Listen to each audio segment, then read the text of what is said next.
writing healthcare legislation in Washington right now as we speak.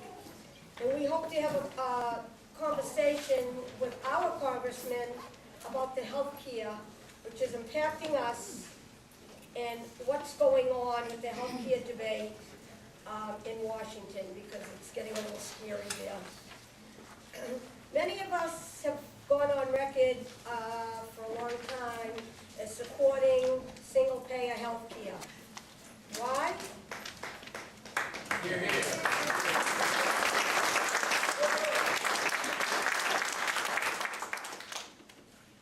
I have fought personally with other groups for other systems, the Massachusetts plan, and they're not working.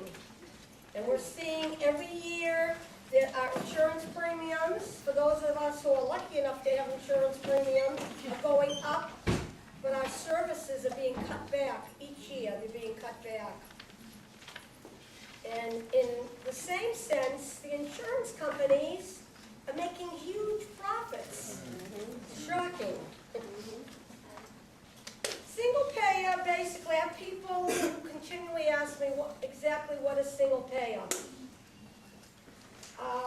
And I'm going to tell a quick story of a trip that I just took to Utah.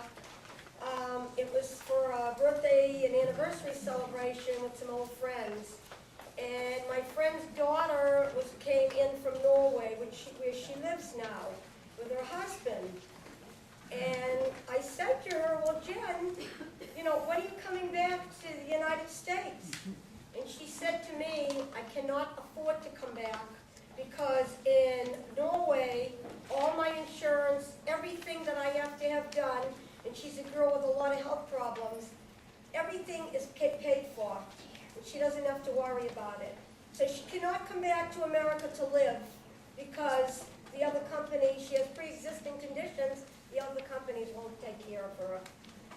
Single payer just basically means that there would be a government fund, healthcare insurance fund, and then the fund would pay the drug companies, the hospitals, the doctors, the clinics, the labs. No one is excluded. Benefits are determined by the government and guaranteed for everyone. It's simple.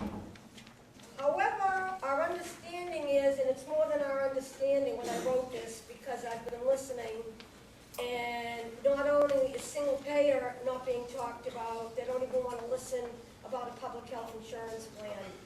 And so we're saying we want to have single payer. I'm tired of hearing the senators saying it's too difficult, so we'll just move on. It's not right. No. However, if we had to have some sort of a public health insurance plan, there should be some things that would definitely be in it. One would allow retirees to join the public health system. Another would be a public health insurance option that would allow people to retain their private coverage if they decide to do that. There'd be affordable premiums and no out-of-pocket expenses. Guaranteed coverage for all. And I know I've been saying that for over 40 years now. Public health controls costs better. Public has lower administration costs. Public health would have greater bargaining power, and it would help have some competition. Consumers would have more choices, and public health plan would be concerned with something that I've been saying for years: patient before profits. And I'd like to take this time to introduce a friend that Laurie Berry is the director of Lynn Community Health Center. We've worked together for about 100 years on healthcare issues, and we've worked on some of those programs that haven't worked, and we're now here to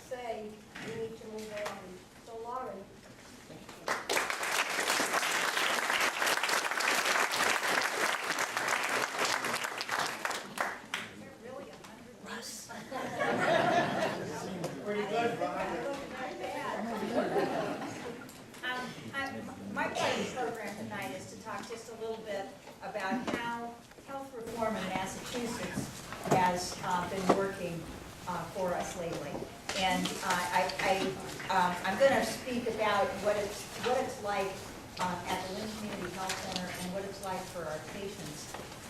And I'll let you draw your own conclusions about whether single payer is the right system or not. There are several things that have happened with the Massachusetts plan, and quite frankly, everybody in Washington seems to be talking about doing some kind of version of what we're doing in Massachusetts, which involves, you know, the individual mandate. Everybody has to sign up for health insurance. The employer mandate, employers have a responsibility, and something about us as patients, that we have some responsibilities to pay for some part of health care too. What's happened in Massachusetts that is good is that we've gone from over 40% of our patients at the Lynn Community Health Center who are uninsured to just under 20%. That's pretty dramatic in just 2 or 3 years, and it's really a good thing. So what's wrong with that? Well, supposing that this room seats, I want to say, 150 people.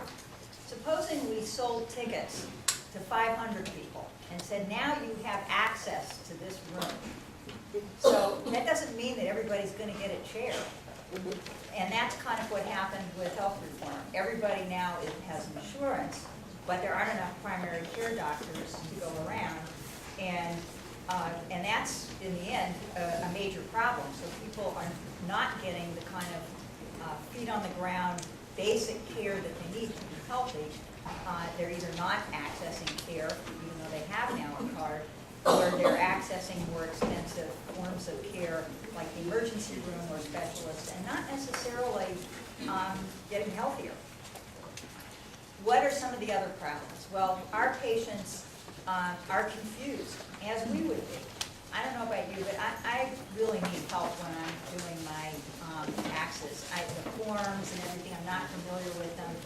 Our patients also need help in figuring out how to access all these crazy insurances. The forms are ridiculous.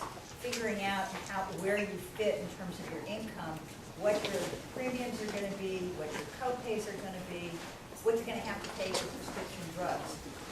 Just because you have insurance doesn't mean you have your care covered. And what we're seeing is patients in families of four, if your income is over $22,000 a year, then you are paying. You're paying for premiums, you're paying $10 every time you go to see the doctor, and you're paying for prescription drugs, and anywhere from $10 a prescription on up to $40. And it's really, I'm not sure when we say things are affordable and we have standards for what's affordability, I don't think a family of four earning $22,000 a year can afford those kinds of premiums, co-pays, and pharmacy prescriptions. We have people coming to the pharmacy and saying, I have 6 or 7 prescriptions, which one should I fill? That's not really helpful in terms of making people healthier and in the long run reducing costs. The last thing I was asked to talk about, even though I'm over time, is medical debt. I was shocked several years ago when a study was done of patients who were coming into the health center about medical debt. I thought, gee, our patients are coming to the health center. We're not charging them, we're charging the third parties. They shouldn't have medical debt. I was shocked to find out that over 40% had significant medical debt as measured by a percentage of their income. And it was not from the health center, it was from ambulance rides, it was from specialists, it was from the hospital, it was from those pathology bills and so forth. So affordability is a major challenge with the system that we have, and it's likely to be in any system that is likely to come out of the Senate and where we're going. So thank you very much. I can see we're amongst friends. I think we've all, at one time or other, pretty much all of us on that. And when it comes to single payer, I guess the best expression I can think of, Alice, is you have me at a low. Because that has been an issue that we've been dealing with and talking about for many years. I'm happy to be here in such great company. Leslie, you've been fighting this fight for a long time, and we want to thank you for that and for all great champion for healthcare.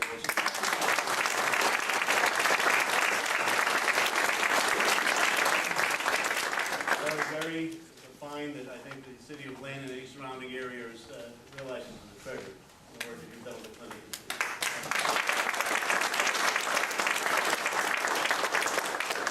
Bob Reynolds has been a thorn. No, I say that only to make Bob has been an advocate in the true sense of the word advocacy. He does not let people off the hook. He's like a dog with a bone. He's on an issue, and he doesn't let people away easily, nor should he. And I think you need to congratulate for that. So thank you.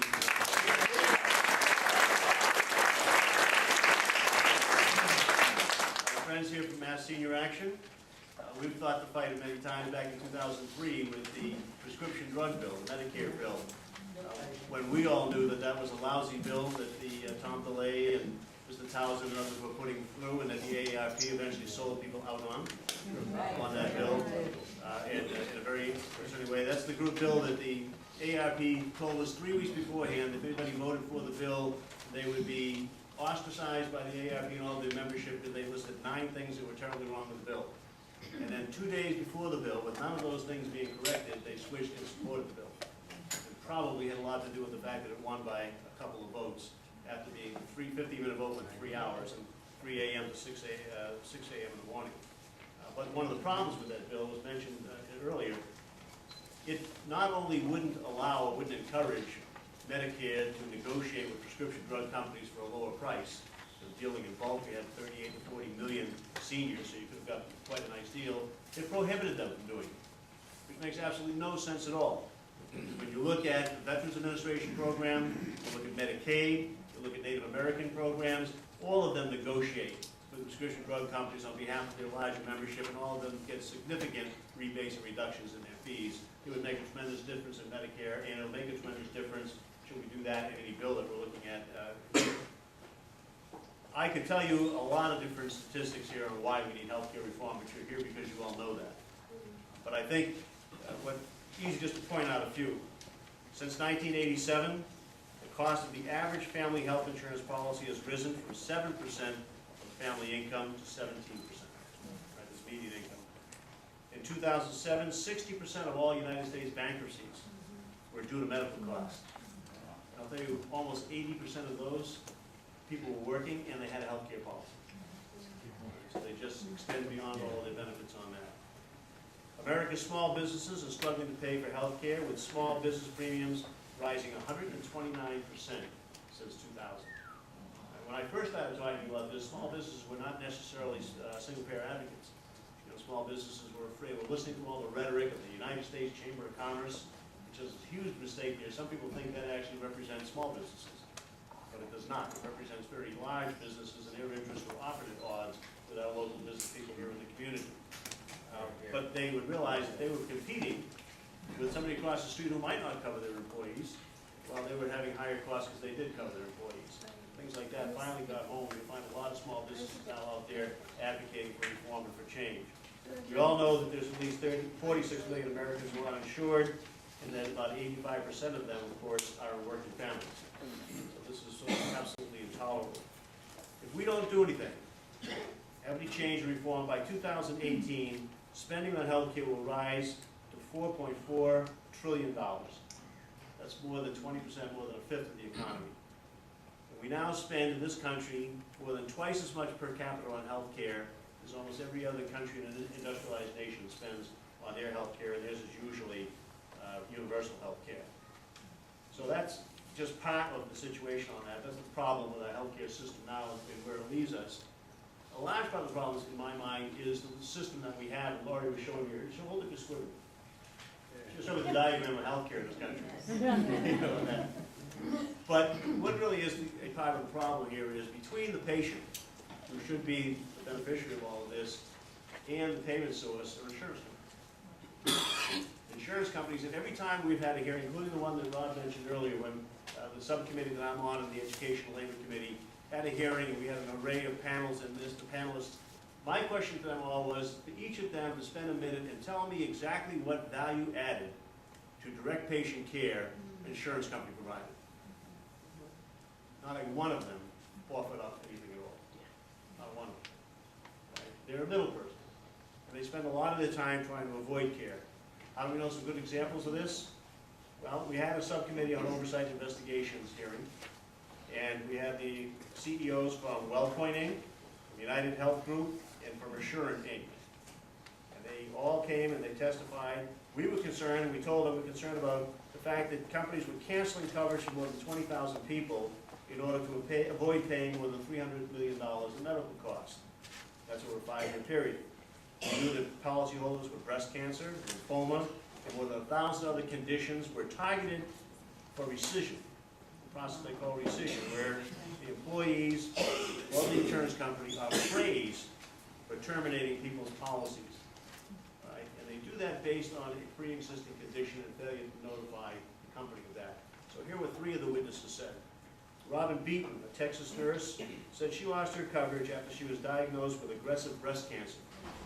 She was rescinded for failure to disclose a visit to a dermatologist. Jennifer Whitney Horton, a Los Angeles woman whose policy was rescinded after failure to report a weight loss medication that she was no longer taking and irregular menstruation. Peggy Raditz, the sister of an Illinois man who died of lymphoma, said his policy was rescinded for the failure to report a possible aneurysm and gallstones that his physician had noted on his medical record but never shared with him. So despite all of those examples, the CEOs in their written testimony and orally denied that this was a really big problem. And then when confronted with the question of whether or not they would support the idea of doing away with the policy of rescissions, every one of them said, no way. So despite being given the facts and the problem, they still said that they would continue to do this as a future practice. That's just some of the problems with health insurance companies. The problem that I always hit on, though, is why do we want to have somebody delivering our health care for us who have such high rates of cost? When you look at Medicare, all of us know somewhere between 2 and 4 cents of every dollar spent on administration. When you look at the insurance companies, that could range as high as 40%. Salaries to executives, extreme marketing costs, not just profits, but excessive profits. All of these things, dividends have to be paid to shareholders. All of these things add in, and that's where some of your premium dollar is going. In some cases, I said 40 cents of every premium dollar there, not the direct patient care. Let's look at just those 3 CEOs on that company and share a little bit about how much money they're making. Edward M. Crawford is the CEO of Caremark RX. He's only been in that job for 8 years. He made $69.66 million a year. Oh my gosh. Ronald A. Williams has been the CEO of Aetna in Texas for less than 6 months. His salary is $30.866 million a year. But they tell us that's now been reduced because some of that salary was in the form of stock options or whatever. Because they've been down, he's now making a mere $17.4 million. And H. Edward Hanway is the CEO of Cigna. He's making $28.82 million a year. So if you want to know where some of your health care is going, while they're denying and rescinding on policies, those people are going home pretty well. Well, the head of the entire Federation of American Hospitals, the association is always down there lobbying for them and pounding away to make sure that CEOs can make that kind of money they can spend on marketing and all the other costs on that. The Federation of American Hospitals is a fellow named Chip Kahn. Now, Chip saw his federation swing from a small gain to a small loss last year. Now, some of that was because their investments went down, like everybody else's did. Some of it was because his salary went up. So what did Chip make? Well, Chip made, let's see, Chip made $815,252. Just for being head of this federation down there. But he also got a bonus and incentive compensation of $187,500. And he got deferred compensation of $178,648. And he got non-taxable benefits of $17,433 for a total of about $1.2 million. And he received additional compensation of $1,135,937, the bulk of which was essentially a so-called retention bonus. I guess so that he wouldn't quit. If you're making $1.2 million, I guess you're probably not in any rush to quit anyway. But when I was discussing this with Gary Barrett, everybody knows Gary, somewhere here, Gary back, we were driving over here, and I was sharing some of these figures with him. He just said, you know, I'm not sure the apostles, if they were voted directly, would have voted that to Jesus. I mean, this is ridiculous. You have people actually approving these salaries and sending them off that way, and approving these practices. So, I'm a single-payer advocate. A lot of people in this room are, people in the panel are. Yet, everybody in Washington, and the Senate in particular, but also a share of people in the House of Representatives, tell you we can't have that because the insurance companies won't make their profits, and you'll drive them out of business. Yeah. And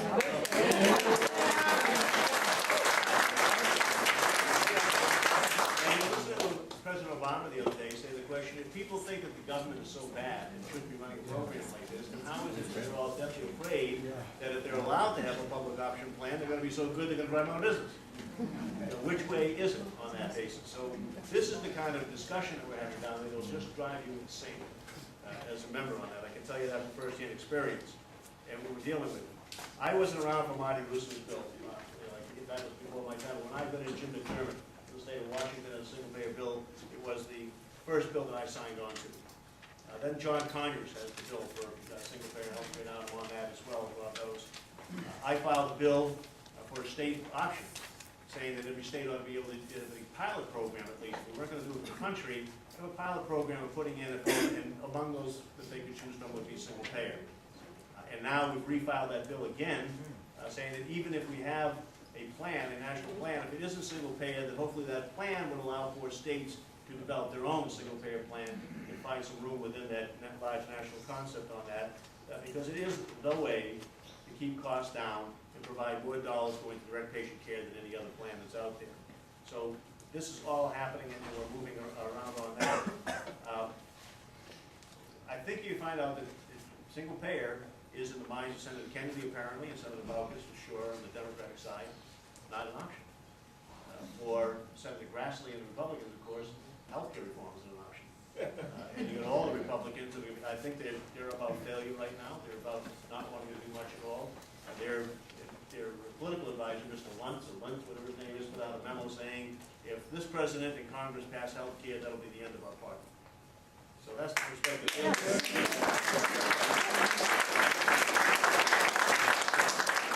I think he got it wrong. I think it's more likely that the two-party system is healthy. But I think what they should be looking at is if they stop it from happening, it may be the end of their party. They would cooperate with us to take care of these issues in health care. Both parties would live beyond. Both parties would do well. We would have a good debate, and you could have discussion about the nuances and the differences, and that would be healthy. Not trying to obstruct it and stop it from happening. But this is a discussion. In conversation with the president, we pushed for a single payer. His answer was that if we could bring him a single payer bill, he would sign it, but he didn't believe we could get it through Congress. My comment to that was, Mr. President, if you'll speak out in favor of it, we have a better process. He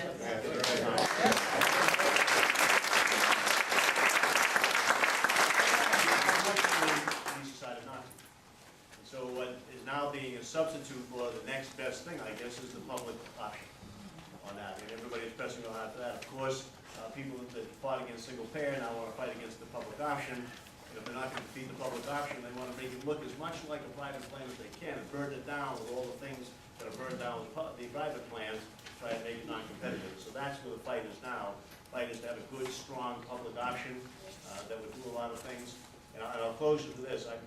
I think that all the things the President talks about are being cost savers. The idea of having better technology, of having comparative systems where you find out what kind of care is better, make sure you go to the one that's the best. The idea about having, it's 4 or 5 things, what am I missing? Comparative care, the technology, preventative practices, all of these things will save money over time. Initially, they may cost money. You're going to need more primary care physicians. You're going to need the technology, both the hardware and the software. You're going to need to establish the standards and get those disseminated and shared out with everybody. So how do we get people's costs brought down so that all the people that have coverage today and are satisfied with it? Because that's the President's position. He said that so many people are happy with the insurance that they have that he thinks that the insurance companies will be able to Harriet, Louise, everything else to get them fearful they're going to lose their health insurance and drive all reform out. So So how we're gonna do is keep the cost down for all those folks so that they don't wanna defeat the program, because it's gonna be too expensive covering an additional 48 million people. Well, I think one way to do it is to insist that if you're gonna have a public option as part of an exchange, or whatever else they call it, for the system where all the insurance companies may enter if they want, and people can select what plan they want, then part of the membership in that exchange, the plan ought to be that they have a minimum, what they call medical loss ratio. A certain amount of direct dollars for premiums that they have to spend on patient care. Now, I put it in the bill at 85%. It's a long way up from the 60% that a lot of them are doing. It's a lot lower than I probably would want myself, because I've seen what Medicare can do. But certainly 85% is a good point, to say you can't spend no longer 40% or 30%, but no more than 15% of your CEO salaries, executive salaries, and marketing and other costs. That will be a cost saver on our premiums and move it down. And that, together with all the preventative care and the technology and the comparative basis and things of that nature, will drive that in a good, strong public option plan, the one that we really want to get into, that does the kind of coverage that we need to have done, and provides that will be, I think, the next best thing on that. So we're fighting very hard. The bill in the House, I think, if you all take a moment, go online and read it, I think you'll be pleased with most of it. It's not single payer, but if you look at that and say, well, there's something we can work with and get to where we want to go as close to it as we possibly can in this environment, where unfortunately it looks like some people in Congress aren't paying attention to their constituents. Because the last thing I'll leave to you is, of course, the recent polls on that. 72% of those questioned by the New York Times CBS poll support a government-administered insurance plan that would compete for customers with private insurance. So 78%, 72% is a pretty good number. Why they're running away and worried about the insurance companies, I don't know. Nearly 6 in 10 said that they, I wish it was that simple. But they don't, until they get some, public financing, you're always going to have people making contributions. But there are people that don't take money from them that take that position, as well as people that do. It's beyond me why they're doing it. But 6 in 10 said they'd be willing to pay high taxes. 4 in 10 say as much as $500 a year. So the public gets it. The public knows that you pay for health care. The public knows that we need to change. The public is willing to move forward. You're doing the right thing by making sure you contact your senators and your congressperson. Hopefully you'll get all of your colleagues and friends across the country to do that, particularly to those that don't seem to get it yet in terms of where we need to go. So thank you.